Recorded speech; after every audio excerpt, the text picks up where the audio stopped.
Welcome to the Uplift, where we are uplifting our lives, uplifting each other, and uplifting our communities together. Thank you for joining myself, Sai Herrera, and Tessa Savala here, two women, two attorneys, doing it our way, and inviting you here each week to share in on the stories, advice, and life lessons we've picked up along our journeys that keep us uplifted, and that will hopefully do the very same thing for you. Now buckle in and let's get ready to be uplifted. You have brought me so much comfort in my life, Tessa, and every time we have these talks, I feel so refreshed. I feel like I'm going back to the well of healing, so thank you. Me too. It feels so good. And I have to say, this last week, I have seen a commercial that just stresses me out, and I don't like that. But I think it's something that is right for our conversation because we've talked about it in bits and pieces, but not directly. But it's this idea that in the United States, the culture and we call it hustle culture, which is not a phrase I like because I still think it's by definition about scamming people, but that's me being a little too literal and a little too, linear in my thinking there. But this commercial is for an energy drink that I will not name. And the concept is there's 4 or 5 vignettes in the commercial, and they all have 48 hours of work to do, but they have to do it in 24 hours, and this energy drink will get you through, or, a case of this energy drink, whatever this may be. But it's that idea that we all have to pain and suffering, and I know it stems from all this puritanical heritage of the United States, but yeah, and gross. You had mentioned to me earlier, and I would love you to discuss it in contrast to that life is pain kind of idea, success is pain, as something that you had seen recently in your work. Someone had shared a saying that they had written on your wall. Yes. I have a colleague, a partnered organization that does amazing work in mental health and wellness. And the ED wrote something so lovely that has stuck with me and has been coming up for me over and over again. And it's simple, but so powerful. It was simply a vision. And the vision is healed selves, healed community, healed world. And for me, it's just, seeing how we're all part of this larger tapestry and how we can make it more beautiful by, really focusing inward first. And then, of course, emanating that healed energy out to the people around us and so on and so forth. Let's dig in. Let's think about how that the culture in the United States about suffering and 48 and 24 hours. Right? The voice of that commercial is so intense. That's how it sounds. So yeah, it's like this meanest middle school gym teacher voice. I'm just triggered. Yeah. But I think the goal is to uplift us out of that, but it's so rooted, and I think we've all felt it in different ways. From the idea that success is only found if you wake up at 5 a.m. Yep. That concept that's around a lot. Or I don't even really know what 996 is, but I think it's some overworking. You're like, I'm sure it's bad. Vision from Asia, if I remember correctly, because it's one of those things that you hear about. And, if you do this work format, you will have more success.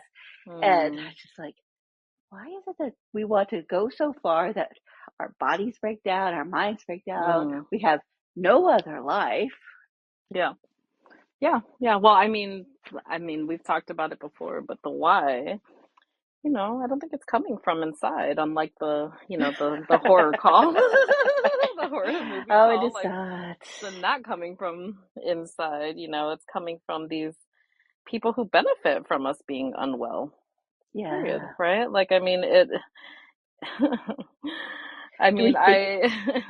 Do we think they even want us to be successful, or do we think they want us to break us down? I think they want to be successful, and they have defined success as the hoarding of wealth.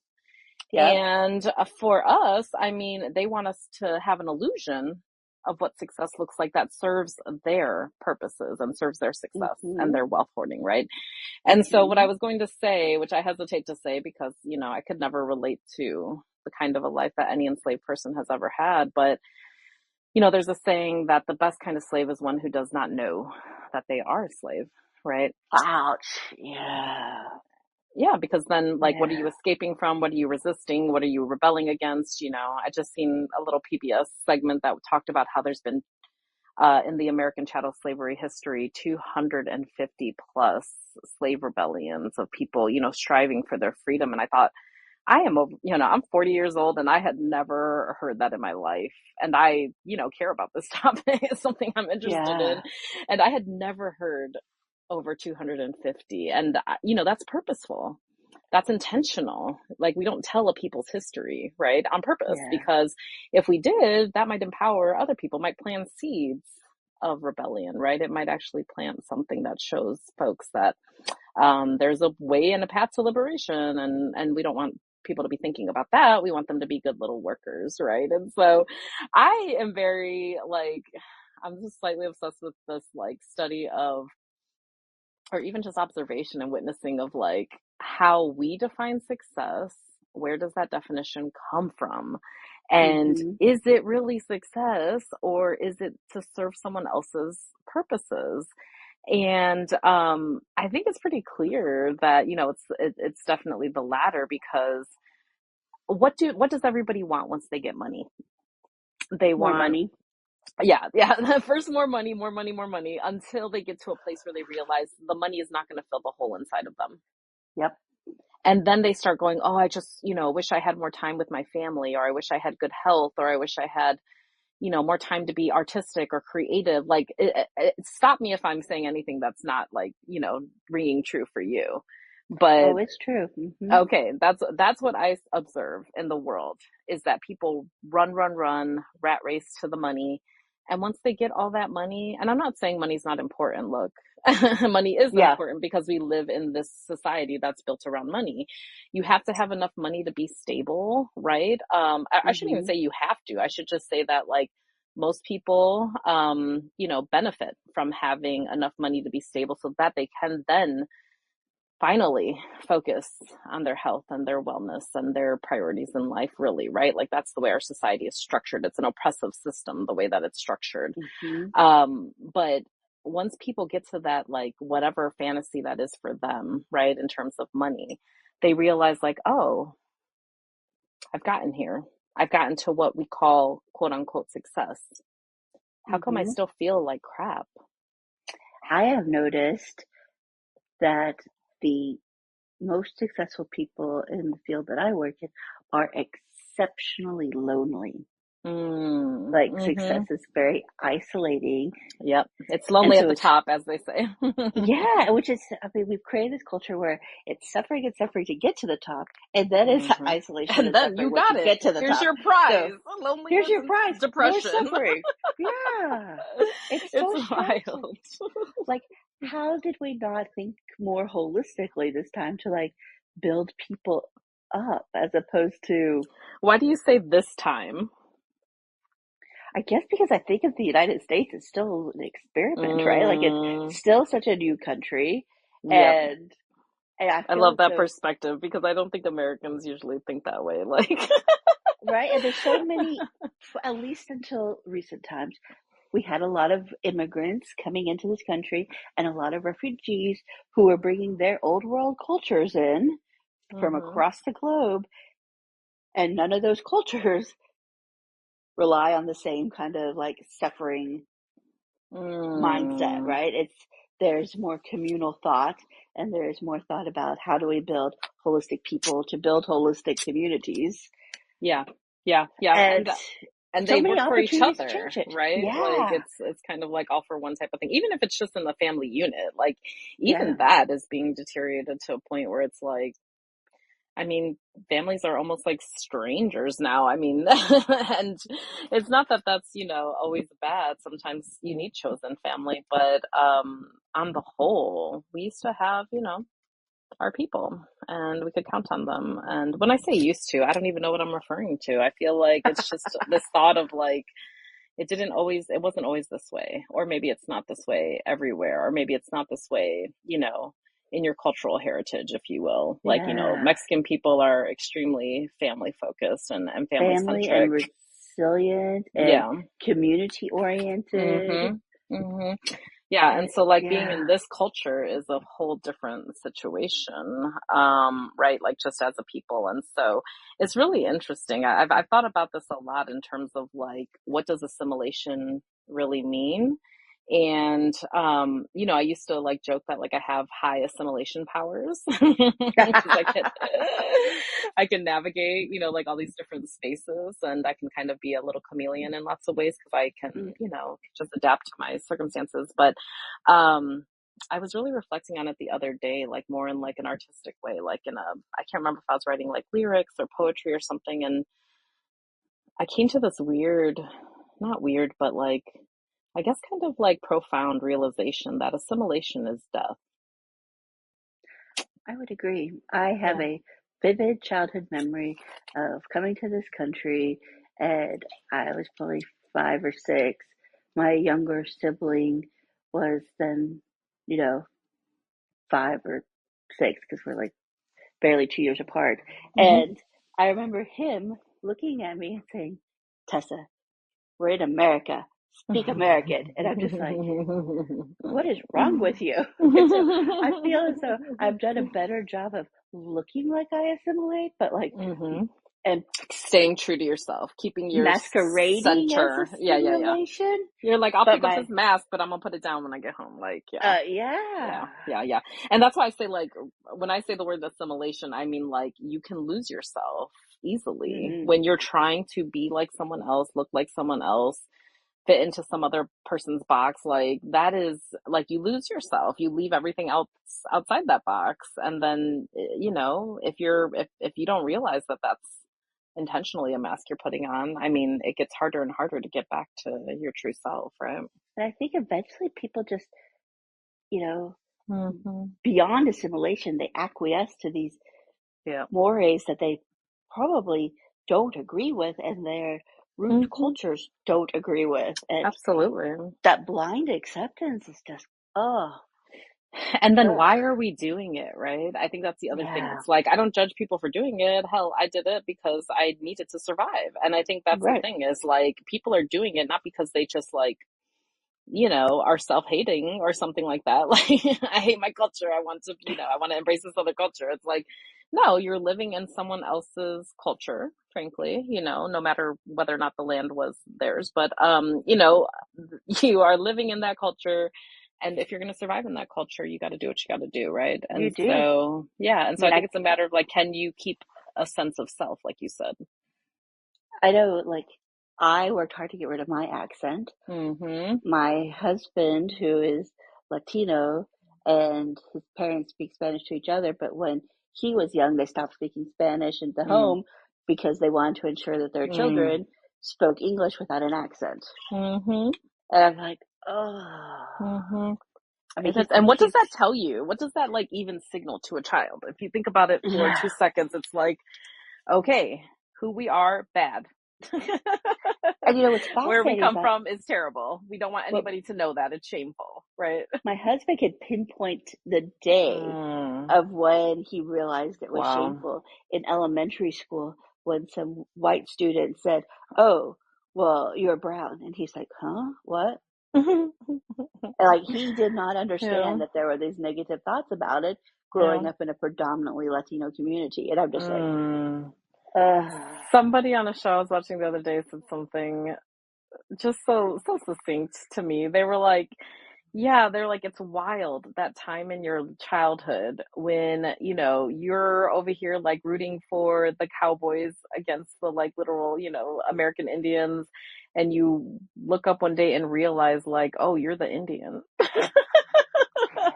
and, and that's like what assimilation is to me, where it's like, you're literally like taught that who you are is not only shameful, but that you should reject it immediately and try to be as much like the other side as possible. And I mean, it makes sense, right? Like that's the premise of white supremacy, that, whiteness is superior to all other types of, folks and cultures for that matter.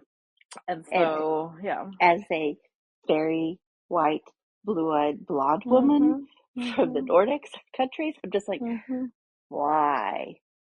I don't get it. Like, why? Well, to be fair, they are doing things pretty well over there, but Yeah, but that's the funny part, now. right? Like, the Nordics are like accepting and taking refugees and hold That's culture just so highly. And I'm just like, how did we get like how is there so much difference and very I guess the whiteness is not a monolith. But I guess so. Because this white person's like, what? Why? I don't get exactly. it. I don't We're a get it bunch of either. recessive genes over there. What are you talking Yeah, and I mean I think that's at the end of the day, it's like the first step is always awareness, right? It's like we Yeah. have to know like we're living in the and what do they call it? Like when you're like you're living in the water or you're in the soup or whatever. It's like it's all around us. It is, Oh, like the you know, Matrix. We're in the yeah. Matrix. Yeah, and it's like you're being presented what you're being presented on purpose, right? Like the machine is working exactly how it's supposed to.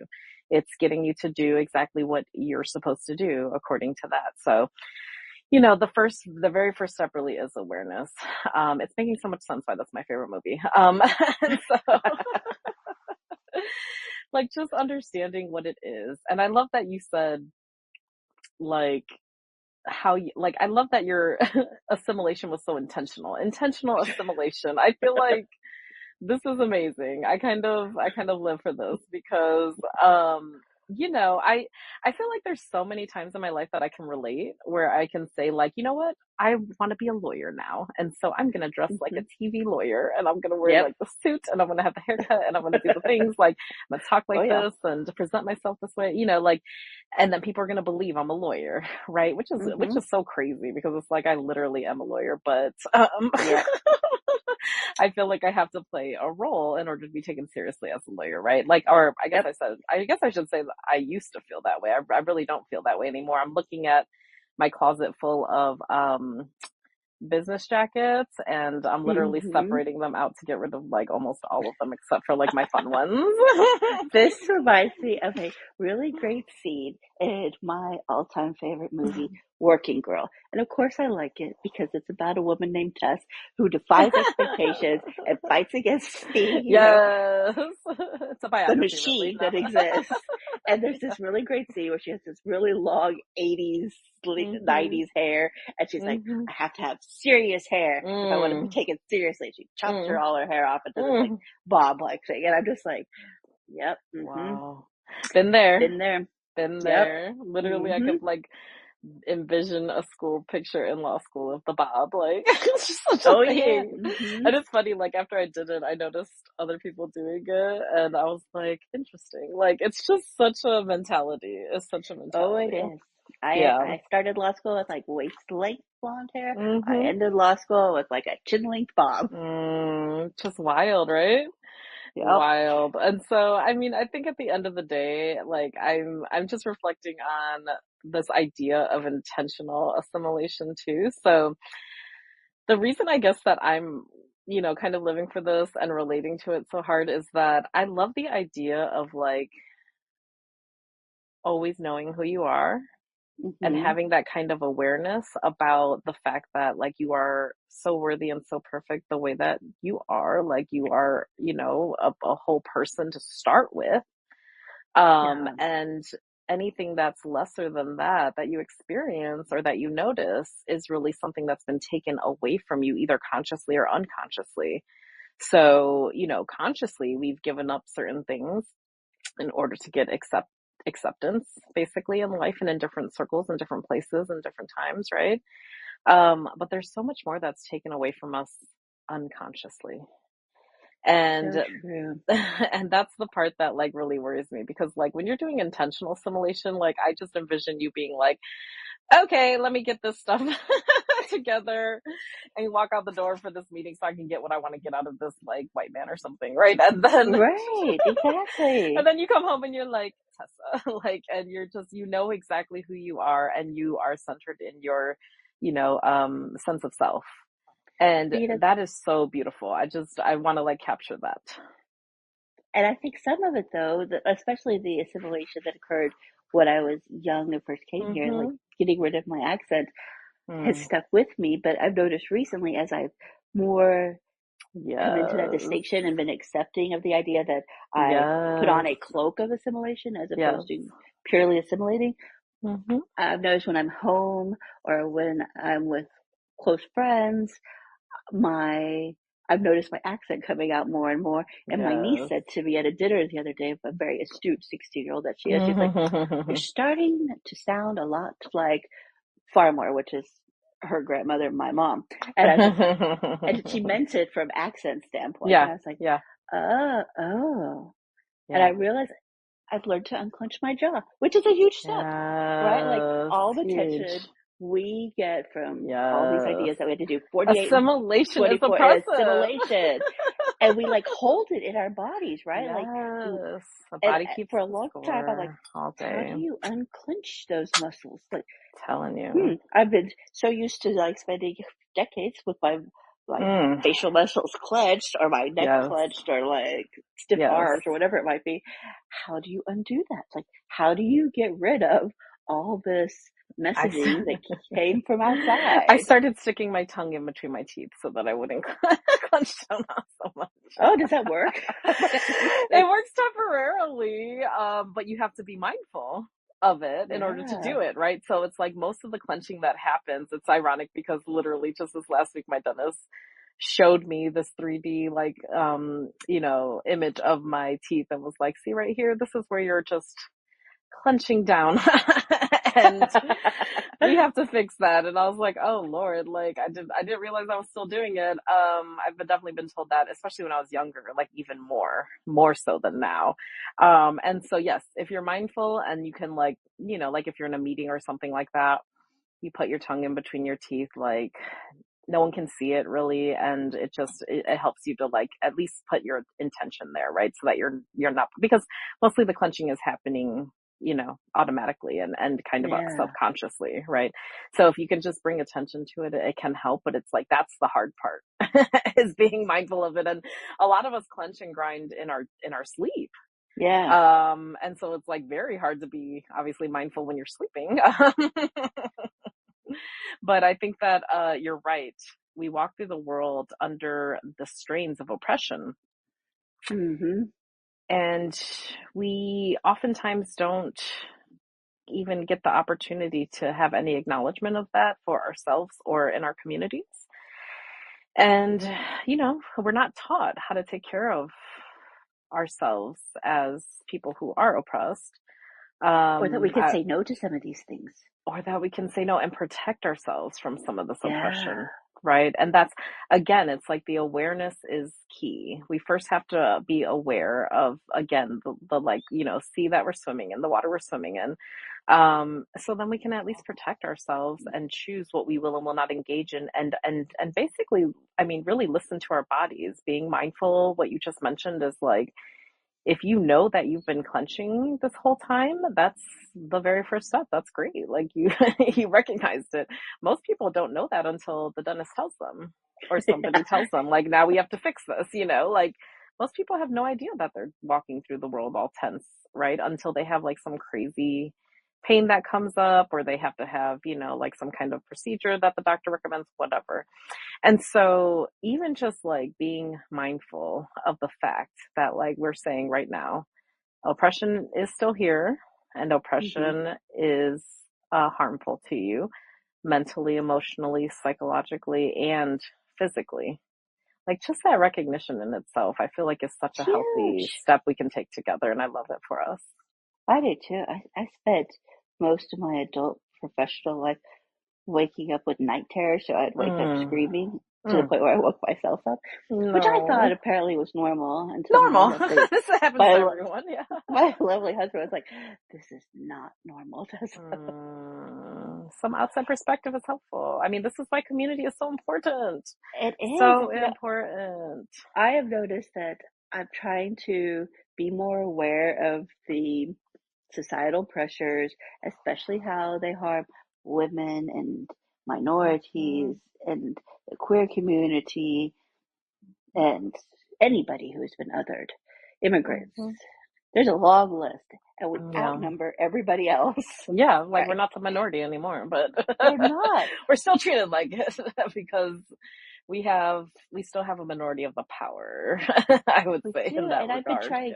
I've been trying harder and harder every day to say something to, whether it's the checker at the grocery store or a colleague, that brings recognition to our humanity and Mm. our desire not to be the 48 and 24 people, right? And sometimes, like, I Yes. get these looks like, what? What? Yeah. We can do that? And I'm Yeah. just like, Oh, I yeah. love that you're like, I mean, it's literally giving permission for other people to be kind and to acknowledge the humanity in themselves and others. Letting someone know, like, I see you, I acknowledge you. Sometimes I'm like, I feel you. Whenever I ask people, how do you feel? They tell me, I'm like, I feel you. I can relate to that. And And it's just it's like so being important human. to Yeah. understand that you are not alone in these Yes, challenges. yes. You're not some weirdo who like should be ashamed Yeah. because you're the only one going through this. Actually, this is not the same, but it reminds me of a Buddhist story that I just heard this morning, which, it was pretty powerful. They said that there was a woman who lost her child and she was, is the word irreconcilable? No, it's inconsolable. Mm, Inconsolable, of course, like she lost her child. She was so devastated. And she went to the Buddha and asked the Buddha to, bring back her child. And the Buddha said, okay, I will grant your wish, even though I don't think he was a mythical, magical figure in any way, but I think he was just a human being. But he said, I yep. will grant your wish if you can go find a mustard seed from any other home that has not experienced death. And so she said, okay, on it. So she went out and she went to every home and she couldn't find one home that hadn't experienced death or hadn't been touched by death. And Yeah. that was really the lesson, was that it's it's something that touches all of us. And like just having that sense of community actually transformed her perspective on the situation. And, just literally holding each other and saying like, yeah, terrible things happen. Life is incredibly difficult. Suffering happens. And I can relate to that. And I, can, even if I don't know exactly what you're going through, like I can have compassion for what you're feeling. I've known pain. I've known Yeah. suffering, and you're not alone. And also, like, there's no reason to be ashamed for going through something bad. um and I'm using this one example, but that could mean anything, right? Like people Yep. feel shame for so many reasons, like you Mm-hmm. said, like you literally, and so many of us have had to be like, I reject this accent of mine, and that's literally like part of who you are. That you Yeah. are training out of yourself, part of your culture, Yeah. your lineage, your heritage, like it's your family. Like you're literally saying like, I reject this part of us and I'm ashamed of it because other people don't like it. And Yeah. I think that's the most wild part, is like, how many things are we doing? Like I can't even imagine taking stock right now. I feel like this would be an incredible exercise to take stock of all of the pieces of ourself that we have left behind because we thought that they were not acceptable to others. Oh, what if that'd be liberating or be, Mm-hmm. I feel as though I would spend amount of time going, why did I ever think this was okay? And it Mm, would take a big hurdle to get over the idea that it was okay that I succumbed to these societal pressures, yeah. but Well, also, appreciate and the you were a liberation of child. it. Most of the Yeah. time, you're leaving things behind us because you're a child. You're young. You also like crave acceptance because that's a human condition, right? Yeah. And I remember one of my first sessions with my curandera, who is like, slash talk therapist. She was like, yeah, you're gonna get a lot more weird. And I was like, what? Oh, I love She's, this. I love the idea of being a lot more weird. Like, she was like, that you're is gonna my be goal in weird. She was life, like, to be a lot more weird. Like, and I happy, love joyful, it. weird Yes. person. Like when you think about the eccentric people, this is what I do. I think about like the eccentric artists of time, and I'm just like obsessed with them because I'm like, they were so weird and like everyone lived for it. And it's like the people that hated them, they could give a fuck less. Like they were Yeah. weird and kooky and bizarre and like, and then they were like imaginative and creative and fucking brilliant. And like sometimes they weren't even appreciated in their own time. Like they're just, like I think that they're the most liberated people in history. And so I was like, wait, I'm not like the cool, chill girl. And she's like, honey, nobody's the cool, chill girl. That's not a real thing. And I was like, That's so funny. I know, I love her to death. I'm just like, oh, that makes so much sense. I'm like, because literally like, and this is where I'm saying that like the conscious piece of it, the consciousness around this, the mindfulness around this, the awareness of this is so key, because like you could literally be living in a whole ass personality that you think is your personality, but is actually the mask that you created to be accepted by society, and you just forgot you were wearing a mask. This is so true. Like, this is now really hitting home. Wow. I have a girlfriend who sent me a cover of a book a few years ago, and it's an American writer, and it was The Art of Not Giving a Fuck. And she's like, did you I love that fun ghostwrite book this? title. Did you ghostwrite this? She's like, I hear your voice right now. Is this you? I love that. I know. And now I'm thinking the reason that I don't give a fuck is because I decided that at one point I was going to put up a wall and not allow American ideals and the 48 and 24 to permeate me. And I'm yes. Wow. And that's the best boundary you can put up, is one that doesn't force you to change who you are because of other people's expectations. And especially when most of these expectations, again, are built for the benefit of other people and not you, honey. Like, this is why most of this country is suffering from some form of mental illness now, because it is set up for failure. Talking about success and failure, we have been set up for failure in regards to our mental, emotional, and physical well-being, period. Like, just being human beings. And frankly, I'm not going to get into this, but like, now that we keep upping the ante on this technology side, and we literally have artificial intelligence already integrated into society, I would safely say. I literally had a thought yesterday of like, how is my baby going to compete with these robots? Kids apparently are having relationships with robots. Yes. And they're not even robots. AI. No, AI. They don't even have a physical body. Like, robots used to be a concept of like, here's some physical hunk of, metal that I can interact with. And now they don't even need that technically. So, I mean, I feel so saddened by that thought, but it's like, that is becoming our reality, where it's like, we have already been in a place where we are, again, mentally, emotionally, physically devastated by the oppressive factors of trying to compete with one another. What is it going to be like when we have to compete with literal superhuman beings that don't sleep, don't eat, have no human urges? Like, this to me is like, I don't want to, like, I don't want to be doomsday-y at all. Like, I always have optimism, but I'm also just like trying to imagine, like, I'm trying to prepare us for maintaining our humanity through this, digital technological age of superhuman computers. So I have been enjoying the news articles lately that have finally started to question AI. First started with this, I think maybe it was Bloomberg, could have been Wall Street Journal, revealed that like it took long enough. Of the 12% of businesses that started incorporating AI, more than half of those have said it is bad for business. Nice. And I'm just like, okay. Well, if it was good for business, we'd all be in deep trouble, because as we know, if it's good for business, it doesn't matter whether or not it's good for humanity, right? In this capitalist culture.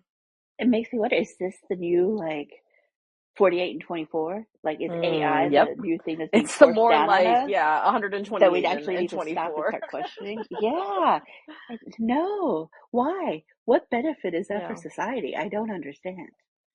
I don't understand yet either. I feel like it's like so many things where there's so much potential if it were used for good, but we know that humans don't know how to do that very well. And often use things for bad first. That I did find what I think might be the only acceptable, in my opinion, use of AI. Okay. And that is creating dog videos where the dogs are like hosting a talk show and they're having Yes. conversation and making jokes with each other. Approved. That I think we that just is need okay AI use. I think we need a council of, moral people like you Yes. who get to decide what is and isn't acceptable uses of AI. That's what we're missing. We're missing a regulatory body. And I The don't want to admin be nerds are like, more administration, please. Thank I don't want to talk about politics, and I'm going to move us to the Netherlands for a second. A you. regulator in the Netherlands this week said, I warn people against asking AI for voting recommendations. And I gasped. I did not even connect those dots because it did not enter my mind that I would Me ask AI to do either. anything. But oh my God, I'm Of certain some of course. my neighbors have done this. Of course they have. Yeah. Terrifying. In all Horrible. ways. And that's exactly why I'm saying, like, why couldn't we just slow down? I feel like, it's like releasing a virus into the world.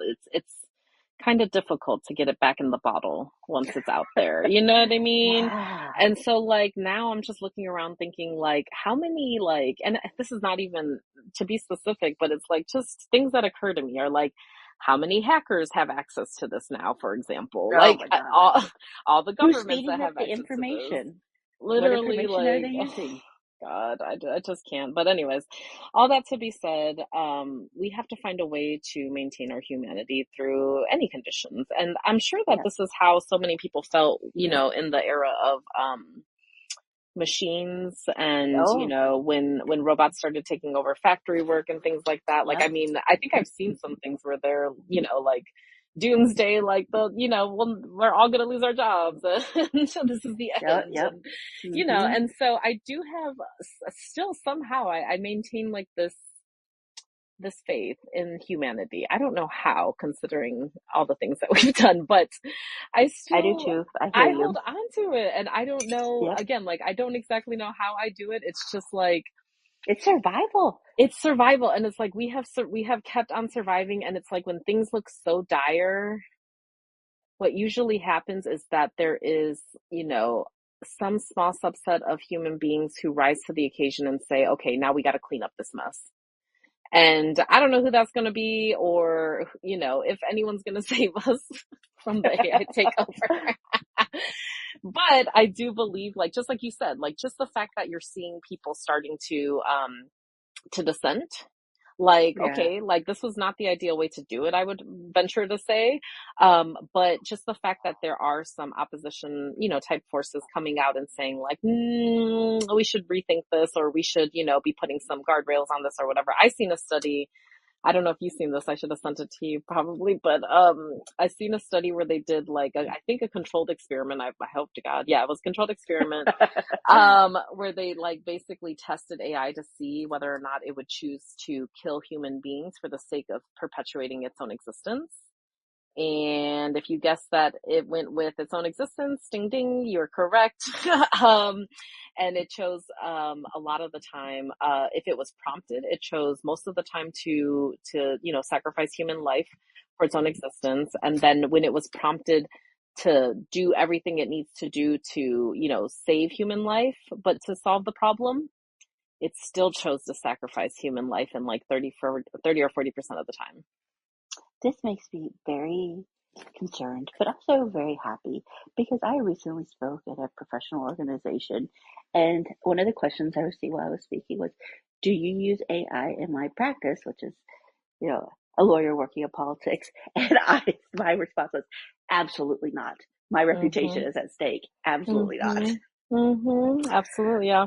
And I just, I was just watching a video on YouTube, and it was the first time I had seen it, and I was like so distracted by it, I couldn't even concentrate on what was being said, but it was like showing images and all these things, and it was like made, this video was made not using AI, and I was like, huh, I don't know why, it just like made me like sit there and think about how so much content, first of all, is using AI, but also is not disclosing it. So Yeah, all you that. know, we, and you think about all these pressures, like we've been talking about, that come onto us, and I think AI is Mm, a new pressure. Yep. It's like, Yep. how do we Absolutely. keep the call on the outside so it doesn't become so ingrained on us that the call becomes on the inside? Because if we now feel like we have to compete against AI as a human in the United States, I mean, how do you compete against robots? Yeah, You can't do 48 and 24, no matter You what can't. energy drink you We can't even do are that. proffered. So we Yeah. definitely can't compete against these robots. So, I think the question is, how are we going to maintain humanity and better humanity with our technology versus making it such that it becomes a tool of oppression again, right? Like, and that's really at the end of the day, like how we have to approach most of these things. And the problem is like not enough people are coming to the table with that mindset, especially the people who are coming to, tables of decision making power around these things. And so I love the fact that like someone asked you that question and you had the opportunity and platform to like flat out And it was just shocking to reject them that. because they Right, used right. AI in their work. Like most of them did it. I was like, Yeah. And that's what I mean is like the more people who are, speaking out against and also like just shining a light on like, what it really is and what dangers it poses and what we should be thinking, what we should be considering, like literally just having critical thought. That's the most that I can hope for humanity is that we have some critical thought in these spaces. But what really fascinates me about the story you just shared is it again brings me back to that original, beautiful vision of like healed people, healed communities, healed world, because, you have this fresh perspective and that comes from you being rooted in your sense of self and having values that are strong and actually operating from your values. And then not being afraid to communicate that to other people and share that with other people too. and I wonder if that's the leap to get to healed people, and healed communities, is that we have to be more open and respectful and acknowledging of other people's humanity. Right? Absolutely. Is it that whole Buddha idea of not only sweeping in front of your own door, but helping your neighbor as well when they need it, or just even recognizing that their neighbor is human would be helpful at this point in time. Yes, just that would be great.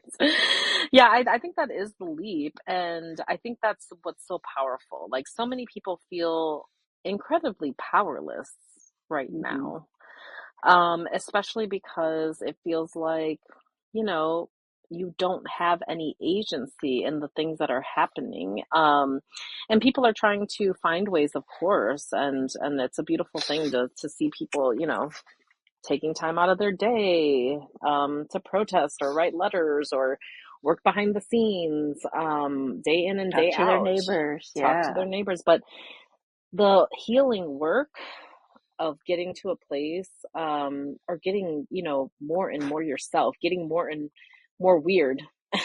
I love this. Getting more and more eccentric, getting more and more you. Like that's actually what we need, because the last thing that we need is a bunch of people who have no sense of self, who are completely distracted and ill, physically, mentally, emotionally, spiritually. That just literally lends, and this is just like my slight obsession with cults, but like that just lends to a bunch of people who are vulnerable to start following the wrong leaders, right? And when you follow blindly with no critical thought, it's probably because you're vulnerable in the sense that like you don't have a strong sense of self. You don't have, and you get to that sense of self through healing, right? You don't have, your own values, your own critical thought, available to you in a way that's accessible to where you don't have to just follow something that somebody else says that sounds like they, are really smart, or that they put a lot of thought or energy or passion into this or whatever it might be that's attractive. That's all posturing, because they're telling you don't trust yourself, trust me instead. And you said it, and you like pointed to this, but I think that's one of the biggest threats of AI is that human beings are starting to question their own abilities and value. And when you go to AI, it's like, oh, here's something that will just give me all the right answers. And so I don't have to think for myself. I don't have to struggle for this. I don't have to learn this. I don't have to research this. I don't have to spend time on this. Like, and look, I'm not an anti-AI person, actually. Like, I think that there are probably a million incredible uses for it. I mean, my God, I think we're like having all kinds of like medical breakthroughs right now because of Right. AI. Like that is a good use of AI. And that's why I say like I'm not I anti-AI. agree. I'm just like we need a council of Tessas that tell us no, no, no. I'm just doing the thing to follow somebody who, you know, can really like lead us in the right direction. But I mean, it really is a matter of like if we had people at every level actually using critical thought versus being motivated by money. And this all is so related. It goes all the way back to the beginning of so many people are pushing for things without critical thought because they're chasing that thing that's going to make that they think is going to make them feel happy and whole and healed. Yeah. And the truth is that those are kind of empty pursuits, right? Like the thing Yes. that we need is to actually go inwardly and find the parts of ourselves that we lost along the way. Yeah. I think this is related. I've watched an interview of someone from the United States interviewing somebody in Sweden about the higher tax rates in Mm-hmm. Sweden, and the notion from the United States person who was asking the questions was, "Oh my God, you're paying so much more in taxes," and what the respondent said was, "I am also receiving a lot Mm-hmm. more," right? And Mm-hmm. it's that having to switch our mindset into, as opposed to it being a punishment, Mm. thinking of it as the opportunity. Now I'm no longer paying for health insurance. I'm no longer paying out of pocket. I'm no longer having to pay for Again, public critical thought. transportation. Yeah. And that Again, yes. it's as though so much of the 48 and 24 is about placing limits on ourselves, even though it sounds like you're trying to expand yourself and improve yourself. It's really about a series of limits. And also the lack thereof of healthy boundaries, right? Like, my Yeah. God, like, first of all, what in the world is going on that you need to do 48 hours of work in 24 hours? Like, where are you To, working? What are the work conditions? I'm very concerned. Like, I'm we need very to call the concerned about NLRB. Like, the something bad is happening. epic failure of leadership in that organization.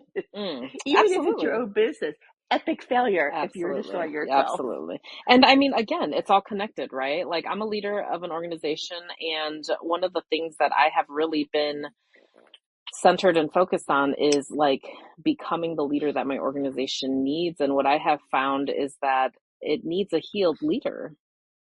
And that is so beautiful to realize it is beyond just you, right? It's Mm-hmm. the organization, the Yeah. organism, the community. Yes. Yes. Yes, because we can't give, you know, truly like all that we can without again like having that strong sense of self and having a healed, you know, center. And I always hesitate honestly to use the words healing and healed because people think that there's like some magic destination where it's like, okay, in 18 months I'm gonna be healed. Like it's like See, I'm gonna accomplish it again, it, right? it's its own version of 48 and 24. Yes. And so I don't want it ever to be that because, you know, one way that I try to explain it, I try to use all the metaphors, but it's difficult too. But, you know, the closest I've gotten is, you know, we're all on this journey and there is no end. The journey Yeah. is the destination, right? And so that's why you can't judge anybody else based on where they are in life because like they're just learning their lessons as they come type of thing. And that's different than the path that you're walking, right? And you might Yeah. cross paths and you might be able to help each other out, share some wisdom, share some tips. But they also have to walk their own journey. And you have to walk yours. And you have to Hmm. literally learn from that or, you know, you're not going to grow. And so that's why I say, like, even I feel like, again, like AI is such a cautionary tale of it's incredibly powerful. The potential is there to do good. But it can also, you know, if we're not careful, it could also like be another thing that we use to doubt ourselves, to lose ourselves, to believe that like we are less worthy than now a computer, not even other people. And we have to hold on to that tightly. So, literally just making time for ourselves and understanding our humanity, recognizing, acknowledging our own humanity. Like, I love that this commercial brought so much like insight for you, because you were just like, immediately, it sounds like you were kind of like ill and you had an immediate reaction to it, right? Still, every time I see it, and I've seen it a lot because I'm currently watching Major League Soccer's playoffs, and they don't have many commercials. It's like two, and they're on repeat. And the Celsius Energy, oops, I didn't mean to say it. Well, I'm sure everybody's seen this. An unnamed energy drinks commercial. And really, it's not about the energy drink. It's whoever made this commercial, right? Right.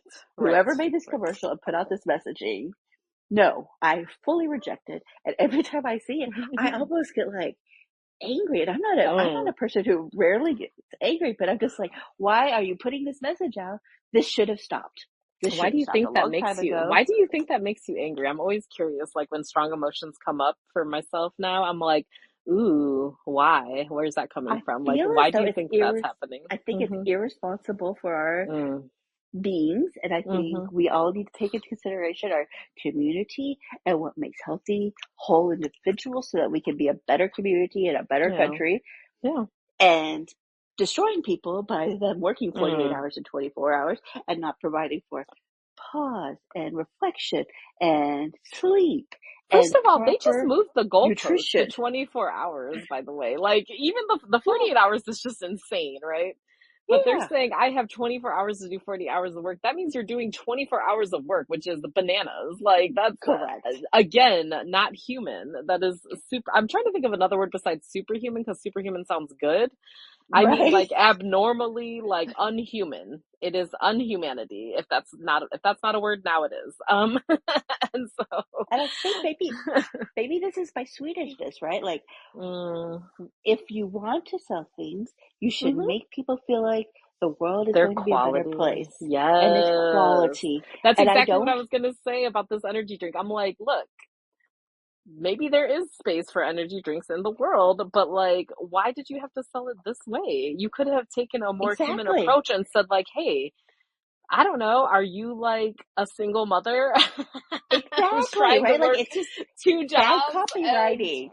You got an LSAT test in the morning. Like, this is the time where we can help you get through until you can finally get the rest you deserve. I don't know, like, just off the top of my head, right? you know? Or like, show somebody in an apartment building, in an urban environment, and their neighbor is having a party and they're trying to sleep and they get no sleep before a big meeting. Maybe that's a useful version for it. Yeah. But why is it this? Why does it have to be like oppressive? Why does it have to be like you're not good enough? I think that's what's making you angry. Is the bottom message, the underlying message is you are not good enough unless you buy this product. And that is something that I think is horribly wrong with how we try to sell things in this country. It's reprehensible. And so that's really, I think, at the end of the day, that we need to consider for ourselves, because it's just like in anti-racism training, they teach you that everybody has power. Everybody has a different level of power, obviously, and a different kind of power, right? But we all have power in some way. And they describe it as gatekeepers. And so, gatekeeping is an idea that you get to choose who gets to go through the gate and who doesn't, right? And so if everyone were to do an inventory, you would find that there's something that you get to decide, you get to choose, you get to give access to people in certain ways or certain things, even if it's something small, like, I don't know, whatever your children gets to make decisions on or whatever, like, you have some kind of power. And so what I want to encourage us to and challenge us to take on is this exercise of just like taking a moment to do inventory about like, what am I messaging out to the world?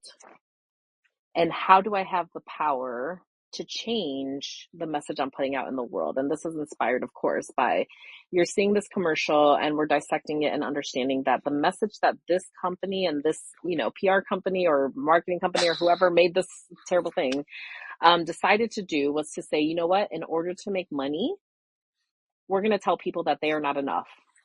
That's what they decided to do. right? And I So think you're what are absolutely we correct. doing? What are Hmm. we doing on a regular day-to-day basis? Like, what messaging are we sending people? Because you know how we talked a lot about how we socialize people and that we become agents of this Hmm. larger socialization. Like, again, if we're not mindful, then we're just doing it without even thinking. So how do we take stock and recognize what messaging we're putting out into the world and make it more humane and make it more, just loving and uplifting versus oppressive? A trick that I use, I think will be helpful, and I hope for other people too, in achieving your goal and our goal, is I employ the campground rule beyond the campground. I employ it Mm. because I'm not a camper,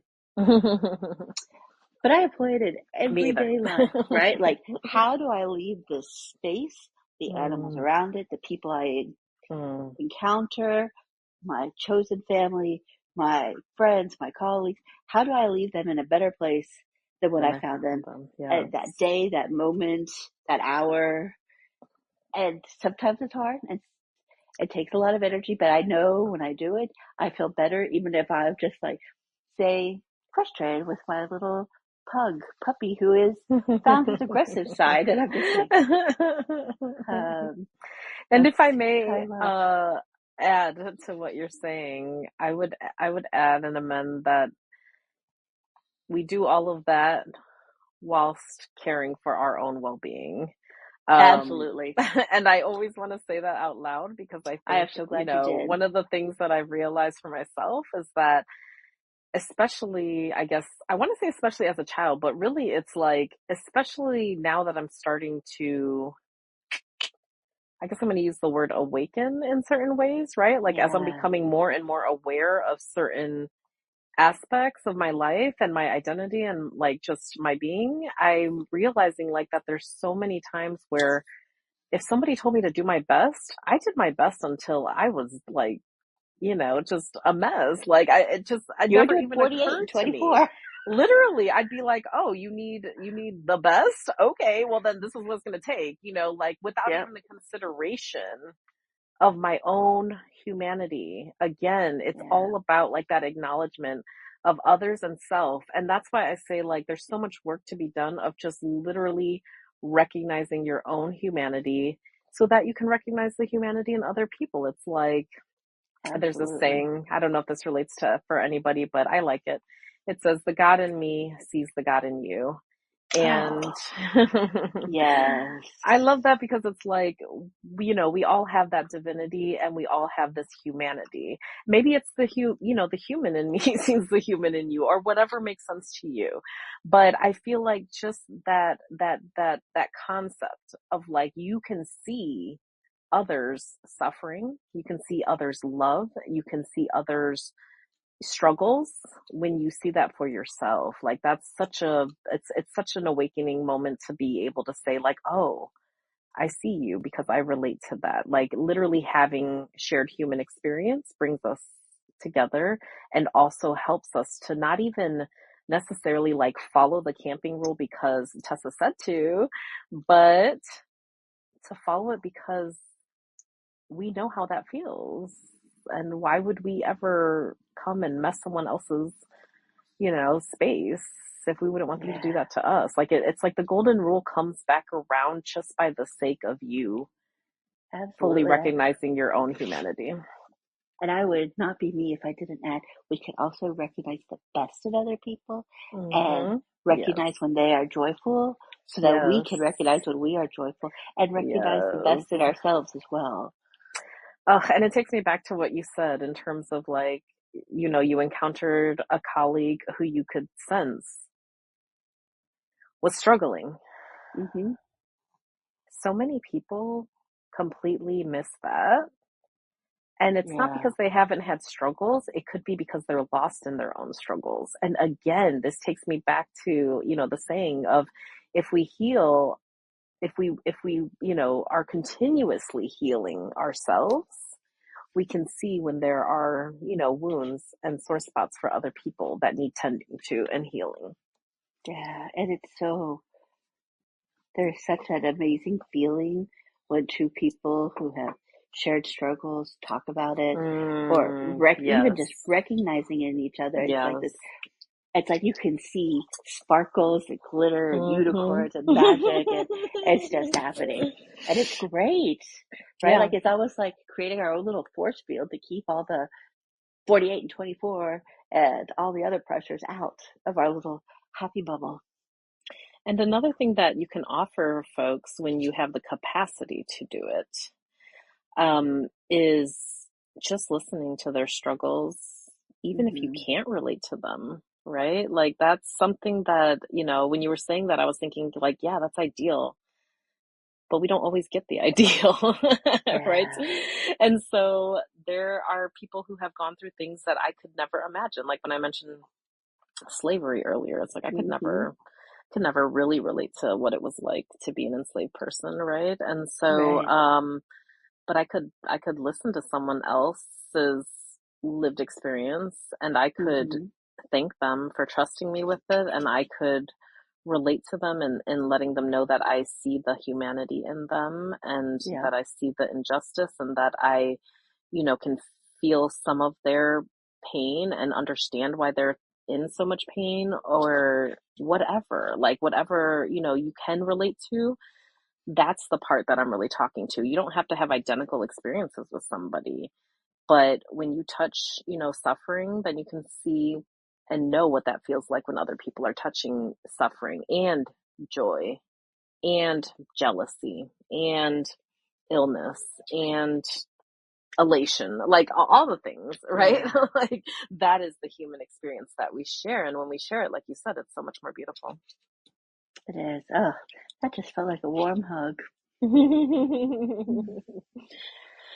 They always do. These talks are the best, for me, and I appreciate everything that, you bring to this space, the vulnerability that you bring, and your experience that you bring, and your openness and your generosity in sharing your lived experience, because this is really an exercise of that. Like that's really what we're doing here. So it just dawned on me how grateful I am that I get the benefit of this, with you. Thank you, Tessa. I am so grateful for you because I feel so safe to say these things Mm. that are very vulnerable to me and might be totally normal to somebody else. But I know that I'm not alone, right? There's other people who also feel vulnerable about sharing their pain or their struggles or even their joy and happiness, right? Yeah, We all yeah. kind of like clamp ourselves down, and it is so refreshing to have that safe space. And I hope that we can be that for others. And I hope they find their own side because it is life changing. Well, we're right here, and I love We that are. we are, opening ourselves, to this community, and anyone that wants to be a part of the Uplift Rebellion. So, we are here building together, and so thank you so much for listening. And I hope that we find ways to engage with one another more and more as this community builds. So grateful to everyone out there. Speaking of, they can find us on Instagram at the Uplift Pod and also Yes. on the World Wide Web, which I Yes, shoot think us still a message. exists. Yes, please do. As of October 2025, yes. Yes. Amazing. Well, I can't wait for the next one. Thank you, Tessa. Thank you, everyone listening. Stay uplifted. Until next time. Bye bye.